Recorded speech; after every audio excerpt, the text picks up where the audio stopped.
The night was suffocating, its darkness swallowing everything in its path as I walked alone along the desolate street. There was an eerie silence, broken only by the distant hum of traffic far away.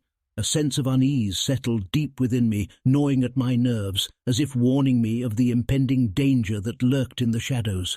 I quickened my pace, my footsteps echoing like a death knell against the deserted pavement. The flickering streetlights provided little solace, their feeble glow casting elongated and distorted shadows that danced menacingly around me. I could feel a growing presence, a malevolence that seemed to seep from the very cracks in the sidewalk. And then, a sound, a low, guttural growl that sent a shiver down my spine.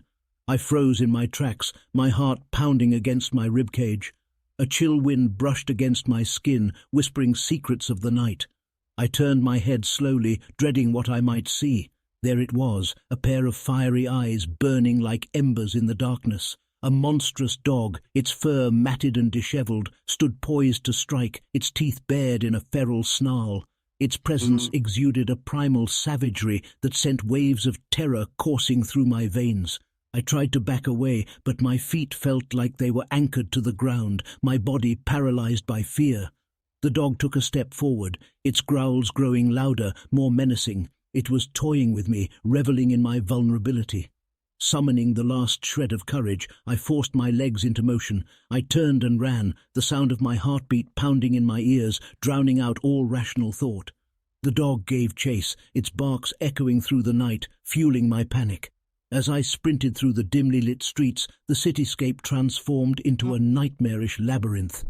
My breath came in ragged gasps, my muscles screamed in protest, but I pushed myself beyond the brink of exhaustion, desperate to escape the clutches of this relentless predator.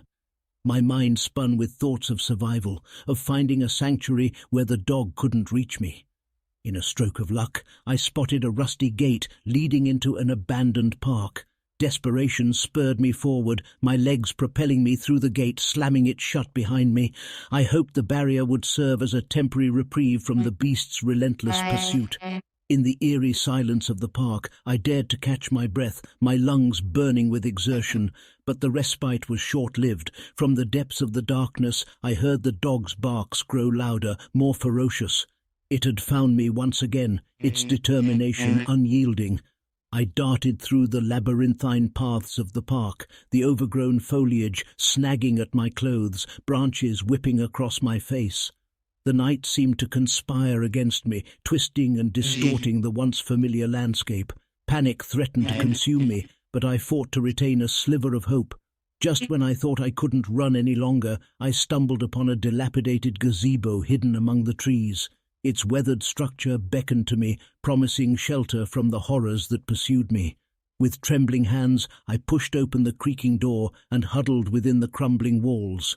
I held my breath, listening intently as the dog's barks reverberated through the park, drawing closer with each passing moment.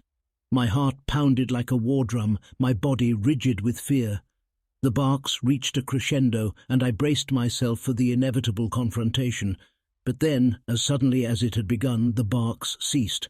The silence settled like a heavy shroud, broken only by the soft rustling of leaves outside. I cautiously peered through the cracked window, my eyes searching for any sign of the dog. To my astonishment, the creature was nowhere to be seen. It had vanished into the night, leaving me with only the echo of its menacing presence.